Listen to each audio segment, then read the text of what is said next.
Howdy, it's Kbex and welcome back to my writing channel. As I discussed in my previous video, I'm going to be looking through pre-existing media. Today it is The Mummy, and I'm going to be breaking down what it is I think that they have taught me about stories and therefore how they've helped me with my writing. So when looking at The Mummy, of course, we are exploring the 1990s version with Brendan Fraser because that is the ultimate version of The Mummy.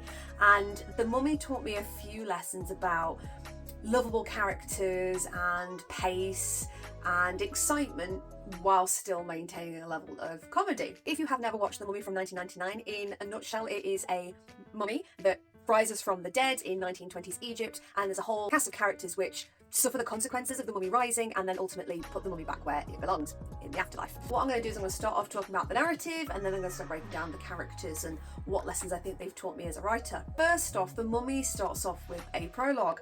Now in the writing community, for some reason, there is a little bit of a back and forth about whether you should have a prologue or not. I've heard lots of people say reasons why we shouldn't have a prologue. I've even heard some readers skip it. I don't know why you would skip any part of a story, but prologues do have their time and place. I'm a firm believer in that. I've included a prologue in my first novel and I've stuck with my guns, and I think it's a better piece for it. The same goes for The Mummy. So in the prologue, we set up everything that happened with Imhotep, who is the mummy in question when he was still alive back in ancient Egyptian times. I think prologues work when there is a time jump, and that's exactly what this film does, and that's the lesson that I've learned with my prologue, that there has to be some sort of skip. I know a lot of prologues, particularly in horror, start off with a random character that might be killed off, and that's because it's very conventional for horror to start out with a character that isn't going to be your protagonist.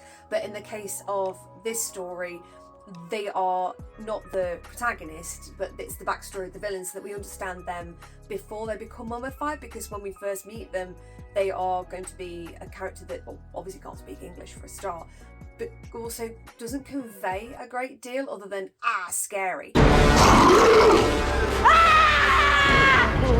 And so we need this backstory to understand why the mummy was mummified and had this curse placed upon him in the first place, but also in a lot of ways to understand why we might have some sympathy for him/it. Now this particular prologue does exactly what all prologues need to do. It is brief and to the point. It is very pacey and very dramatic. You get this love story between Imhotep and Anck-su-namun, and it might have a little bit of melodrama attached to it to keep you interested, but it is imperative to the plot. The whole plot is about this love story, and so therefore you've got to set it up and make it believable. And because of this prologue, we are invested in this character and his motives. Also, the voiceover from Ardith kind of sets up the high stakes right from the get-go. Thieves, city of the living, home of Imhotep, they were willing to risk life itself. In this case, the high stakes is setting up the fact that the curse inadvertently also gives the mummy invincibility should he ever arise.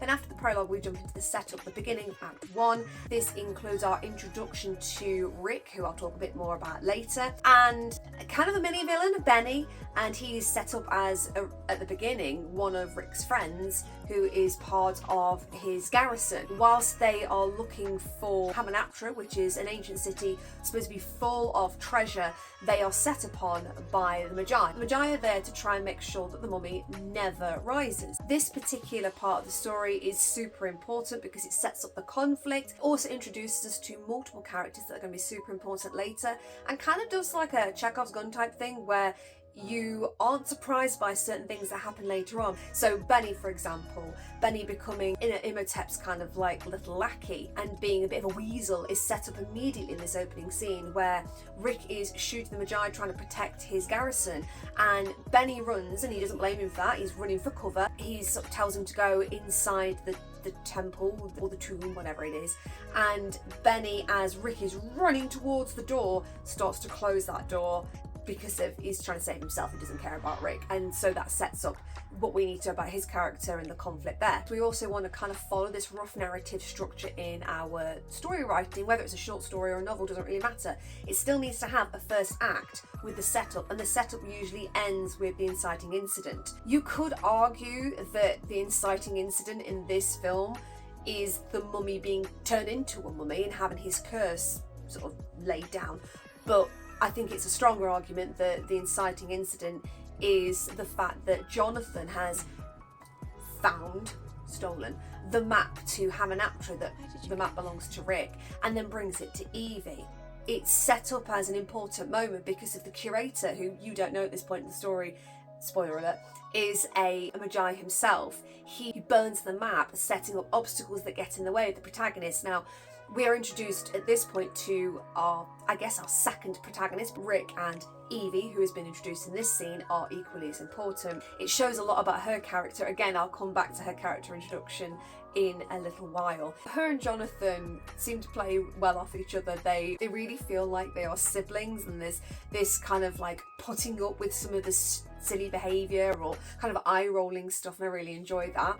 Jonathan, will you stop playing with that? And between these two, in that moment where they are looking at the map, you can see that they are a team, and the next scene along the start of Act 2, that really shows them being quite persistent, and mostly Evie being persistent, and I think we see a lot of the film through her eyes. Also in this part of Act 2, we've got it's not quite enemies to lovers, but there's this kind of gruff attitude from Rick and this shocked attitude from Evelyn that gives the feeling of enemies to lovers. Not quite enemies, but they're not exactly instant friends either. And the fact that he kisses her is both something that is kind of insulting to Evie and also an attraction at the same time. So we're setting up a romantic thread. In your own stories, you want to have some sort of relationship build up. Now, that doesn't have to be romantic.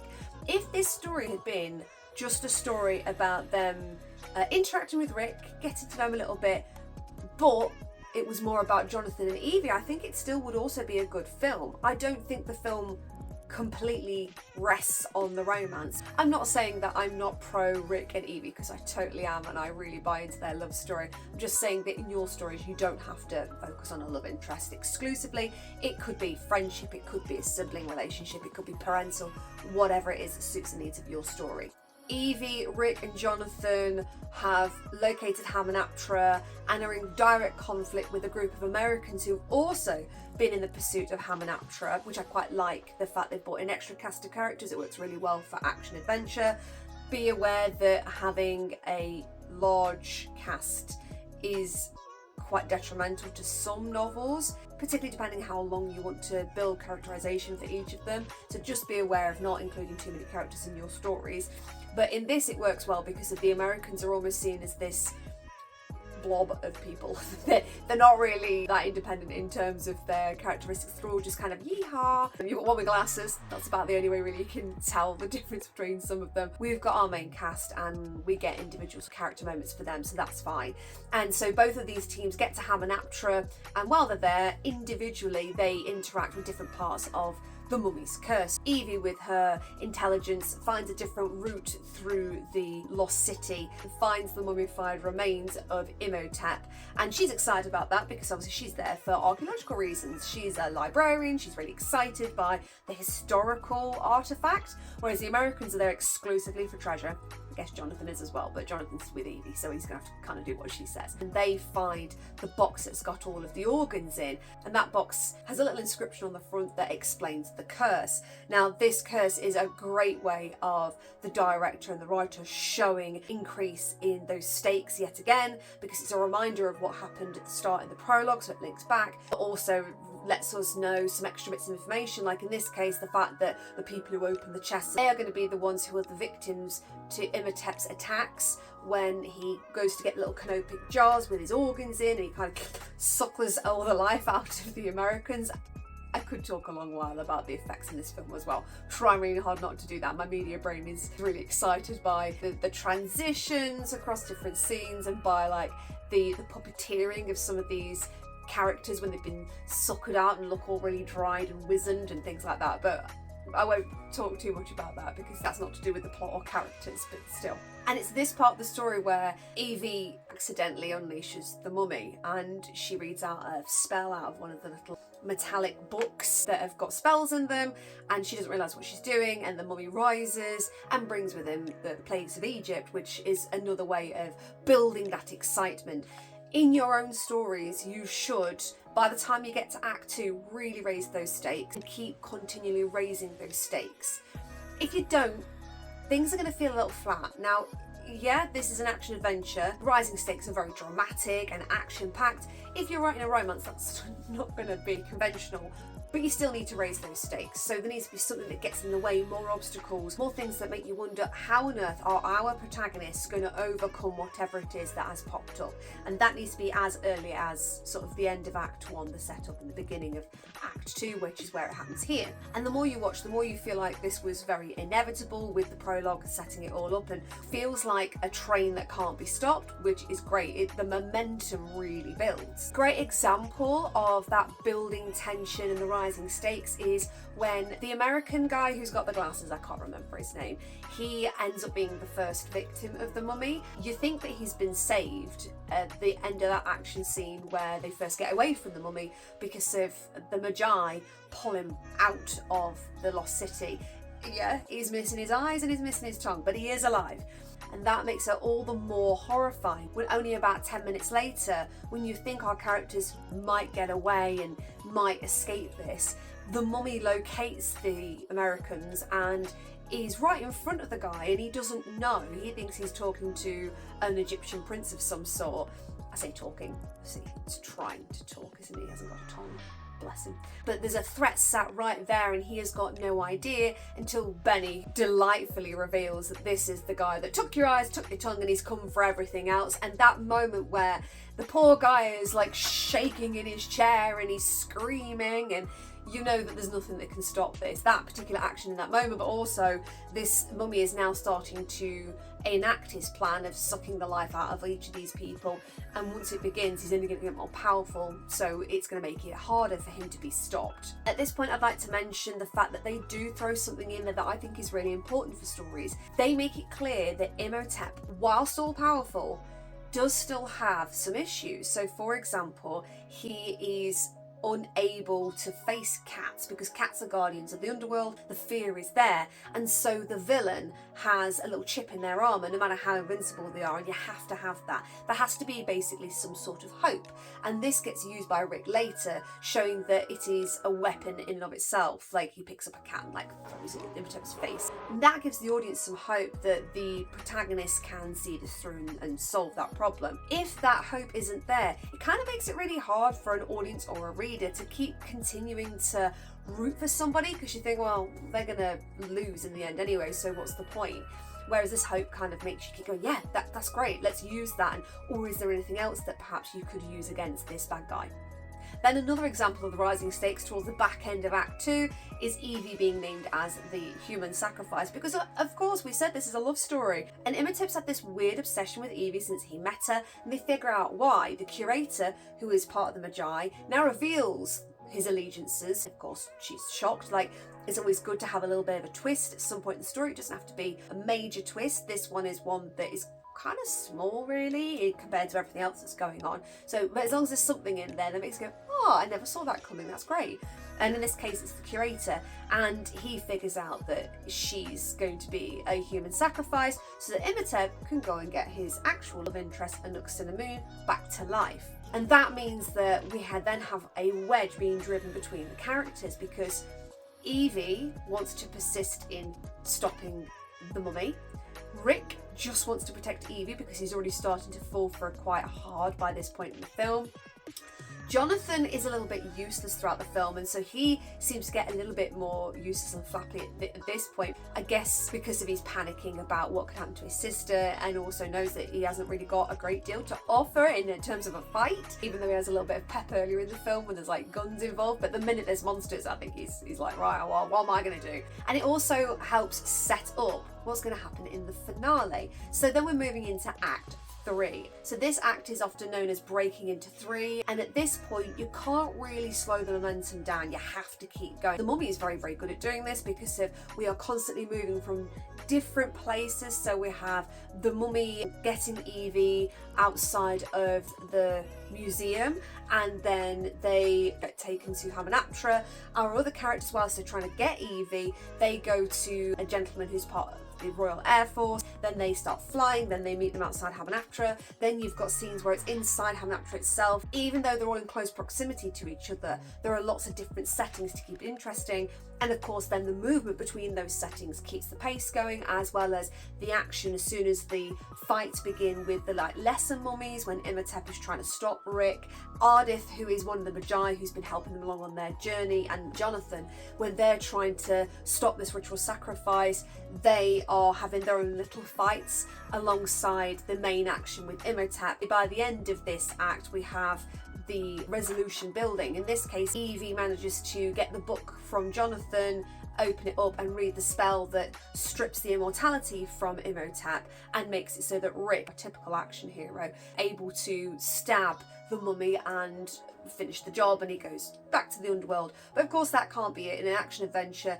quite often you have to have the heroes fleeing for their lives, and so as the temple starts kind of falling down around them, they escape. Benny gets his just desserts and is trapped in the treasure room with loads of scarab beetles, and the lights go out slowly as the fire dies and all the darkness surrounds Benny, and all you can hear is the scarabs squealing and squeaking as they surround him, and then him screaming. It's a fabulous way to end that part of the story. And they evacuate the temple at Hamunaptra, and there's just sand flying everywhere. And then there's just a moment of a deep breath of calm. And then you've got the little bit, the wrap up right at the back end of Act 3, where you see that Ardith actually made it out, Jonathan's made it out, Rick's made it out, and so is Evie. And Evie and Rick have their kiss. How about you, darling? Would you like a little kissy-wissy? They ride off into the sunset. Act 3 is super important because of the action. This one cycles back to the beginning and kind of gives us a resolution to the problem that was set up at the start. You have to have a satisfying resolution to whatever problem you set up at the beginning. Before you start writing, you have to plan both the problem and then the eventual fix for that problem, because if everything else falls in around that, no matter how you plot your story, whether it's Save the Cat, whether it's that tent pole, I think it was 5 or 6 tent poles with little rises and dips in between, whether it's following Todorov's theory of equilibrium, disequilibrium, blah, blah, blah. Doesn't matter how you plan it, you have to have those 2 pillars to fit everything else around. This is where some people fall short when they're writing. I know there's pantsers out there who like to just go along and write whatever comes to mind, but I think even most of them have some sort of end goal in mind, even if they don't quite know how they're getting there yet. It's those people who don't have any kind of end goal that end up losing their way. In this particular film, it's great that they have not just an emotional payoff with Evie and Rick falling in love and kissing and riding off into the sunset. You've also got sort of comedic payoffs. Ardith scaring Jonathan and him thinking that the mummy is returned because there's this bandaged hand on his arm, and Jonathan squealing, and then Ardith walking off, and then Jonathan sighing at the moment that Evie and Rick kiss, and asks the camel if he wants a little kissy wissy, and it's got really bad breath and all that sort of stuff. It's needed as almost like a palate cleanser after all that action and all in the darkness of Benny's character being killed off in such a dark way, even though it's satisfying. We need to alleviate all that and end things on a slightly, not even if it's not a light note, a lighter note. There needs to be something, especially if it's a story where you've continually had this darkness and death. And The Mummy does a really good job of every single scene has its own setup, second act that builds up the rising action, and then some sort of resolution and climax in each one, and each one has these emotional payoffs in between. And quite often, because of the nature of the film of The Mummy, because it's a bit campy and fun, a lot of those scenes are ended with a little uptick of humour, which works really well. It might not work well necessarily in your story, but even if you've got a really dark story, you have to have a couple of moments that alleviate the tension and drama and the sadness, because otherwise the reader just gets fatigue, emotional fatigue. They can't keep going and going and going. They have to have some sort of moment to pause and catch their breath or have a laugh, that kind of thing. Now that I've ran through the narrative, I'm going to talk about the characters, which I think is the emotional heart of this story. So we have got Rick and Evie, who are the main protagonists who fall in love. Then you have got Jonathan, her brother, who's kind of the comedic element. Then you've got Ardith, who is the Magi that helps them later. Of course, you've got Imhotep, who is the key villain. What I like about these characters is that every single intro tells you something about them. So when we meet Rick for the first time, we see that he is trying to protect his garrison, and that he is telling them to run, run, run. He'll hold them off, and it shows us he's got that heroic centre. But also when Benny betrays him and shuts the door on him, so it shows the moral integrity of Rick, because he could have made Benny pay for that later, but he repeatedly suggests that Benny's going to get some sort of comeuppance. He doesn't do it himself, and that kind of keeps that good, strong moral fibre for the character. However, we also know that Rick is not immune to mistakes. Now, he makes a few mistakes throughout the film, but the first one is when we meet him. The mistake was taking his garrison there in the first place, and he is a little bit greedy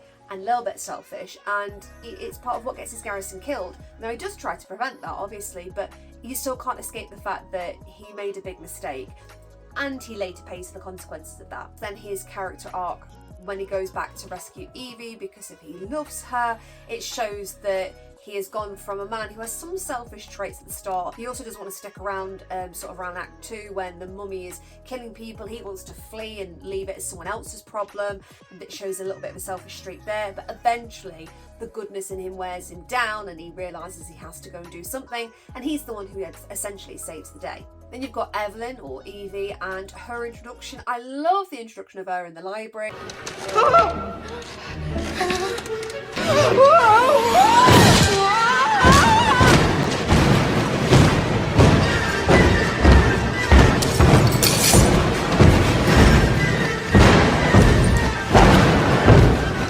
She is adorable, and when she's like on those ladders that are balancing and she knows she's gonna fall and you know what's gonna happen and you can see that it's unavoidable, and you just kind of fall in love with her when at the end all she does is kind of pull her glasses off and is like, oops. The curator comes in and calls her a plague of locusts, and I think a lot of people really identify with a character that just messes up, is a bit clumsy, does embarrassing things, can't control themselves, and other people sort of have to put up with them. That's a lesson to take over into your writing, that the protagonist needs to have buckets of relatability, otherwise the people reading your story just aren't going to be interested. And I think Evie is the emotional heart and the reason why most people stick with the film to the end. I also enjoy that she goes from being this adorable woman who seems to not function without a disaster, keeps that kind of vibe throughout. She's still a librarian and she's still a bit afraid, but she starts to grow in confidence, like when she tells Benny that nasty little fellows such as yourself always get comeuppance, and it makes him take pause. It was that confident. He's like, oh, really? Later, when she's fighting a Noxuna Moon, she is a different woman in terms of confidence, but she's not a different character. She's still that woman that has that emotional heart. Then you've got the introduction of Jonathan, which I absolutely love. It happens right after Evie's introduction at the library, and she's walking from out of the library into the centre of the museum, and it feels like a proper horror. The lights are dark, she can hear these noises in this darkened room full of mummies, and she's like, what, who's there? Have you no respect for the dead? Not only is that a nice little nod to what's going to happen later, but also it shows that relationship between Evie and Jonathan, and the brother-sister relationship where she's scolding him and telling him to get out, and she smacks him, and he just doesn't seem to pay any attention because he's quite used to this treatment. He himself also has a little bit of a selfish streak, more so than Rick, but also is a little bit more goofy than Rick. Rick has loads of humour and he's great to watch, but he's our action hero, whereas Jonathan is not our action hero at all. He has moments where he has a little bit of clout, but he's kind of like the good version of Benny in some ways. He's out for himself, he wants treasure, but unlike Benny, he has an emotional connection, and that is to Evie. He is very sweet and charming in terms of being the older brother, and he's so desperate for Evie's approval. He says, Evie, tell me I found something, and he wants her to validate him and his findings. I just think that's really lovely, and it's not something you'd see Benny ever do. Benny is a bit of a weasel, and while Jonathan has that sense of whatever's convenient, he also has this emotional connection to Evie that keeps him on the side of good. Then you've got Ardith as well, who he is an enigma at the start. When Rick escapes and is running across the desert by himself, Ardith sort of says, leave him, let the desert finish him. I guess because of Rick is leaving Hamunaptra, Ardith isn't a bad guy, he's just trying to stop people from raising the mummy, and he's got a duty, so once Rick leaves he thinks, yeah, fine, whatever, I don't need to kill this man. So it shows he does have a moral compass, even though he is, as Evie says, killing hundreds of people who end up going to Hamanaptra, but it is for a fairly good reason. Now, there is so much enigma around this character, and I think it's something to definitely learn for your own stories, because often the enigma is around the bad guy, but here with Ardith it's not, and he's not the love interest either, so that's great. I kind of like the fact that the love interest isn't the one who's enigmatic. The love interest, Rick, is quite straightforward. You can read him like a book, whereas Ardith is the one who doesn't really share a lot until, gosh, towards the middle to back end of Act 2, we don't really get to know Ardith. And then when we finally do get to know Ardith, we understand his motivations, we get why he's been doing what he's been doing. He isn't an unlikable man, he does have a strong moral compass and heart. He's just very dedicated to his purpose. And then we get some really funny things with Ardith. I love the scene where he's strapped to the wing of the aeroplane, and you thought he was this like really serious Magi, and then he's just enjoying himself as he's flying through the sky strapped to this wing of a plane. And I think you need to have a little bit of a breaking down of your characters and have these moments of either vulnerability or humour, something that shows that they are not this impenetrable wall, that they are someone that you can get to know even if you don't completely identify with them as you would do the protagonists.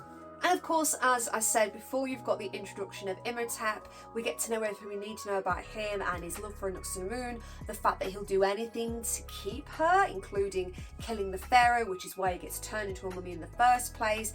It's not the most complex backstory for the villain. He isn't actually being bad just for giggles.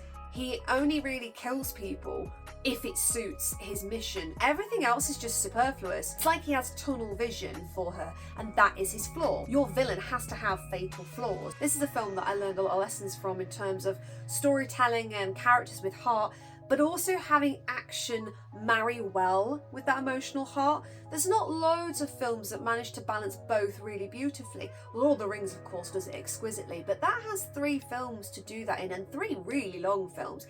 And obviously, you know, the novel it came from in the first place was huge, and so huge it got split into 3. A lot of us don't have the time. If it's a short story, you kind of have to occasionally rely on stereotypes or hoping that your reader will read between the lines a little bit more because you haven't got the time to really delve into anything. I think The Mummy does a beautiful job of fleshing out those characters in these little scenes, like Rick and Evie, when Rick is trying to pack Evie's suitcase and they're having this argument about, we should stay and fight the mummy, no, we should go, don't be ridiculous, we can't save the world. And he's trying to put things in the suitcase and she keeps taking the things out of the suitcase and he's ignoring her and putting new things in the suitcase and just chucking everything in. And it's this persistence, again, like we said before, the whole story is driven on Evie's determination and persistence, and Rick is coming head to head with that and realising, oh my god, she's so stubborn, what can I do to change her mind? And this conflict between the 2 protagonists is what helps to propel the rest of the second act, and then going into the third act, that sort of realisation of, oh, the reason why I wanted her to leave is because I wanted to protect her, and now I need to save her. The whole reason Rick goes into this final act is to save Evie, not necessarily to save the world, but small acts of love and kindness compared to, say, earlier in the film where he was just there for the treasure and what he'd get out of it, a bit like Jonathan, really. So, in a summary, the things that The Mummy has taught me as a writer: 1, characters with hearts, and making sure that they are, at least the main protagonist is relatable. The villain has some sort of sympathetic backstory where we might not agree, but we understand maybe why they're doing this, even if we wouldn't do it ourselves. Some sort of comedic element there. You need to have a character that often falls back into comedy in some way to alleviate those moments where it's getting very tense and very dark. Pacing and action, I think that's vital for any story. Even if it's a romance, then the pacing is based upon the interactions with people and dialogue. But all stories of all genres also need to spend a good long time looking at relationships and how different characters interact with each other, because of character-driven stories are better generally than just plot-driven stories, and this is a great example of both being interwoven together beautifully. Alrighty then, if you can think of any other lessons that The Mummy has taught you about storytelling, pop them down in the comments below. And if you've got any ideas about different books or films or even video games that you might want me to have a look at in a future video and break down the story and characters for that and what lessons they teach us about stories, then please pop those in the comments below as well. But I will see you next time. All right, thanks. Bye. Don't forget to like, share, comment and subscribe. Are going to be the ones who are the victims to Imitap. Since the moment he met her and excuse me,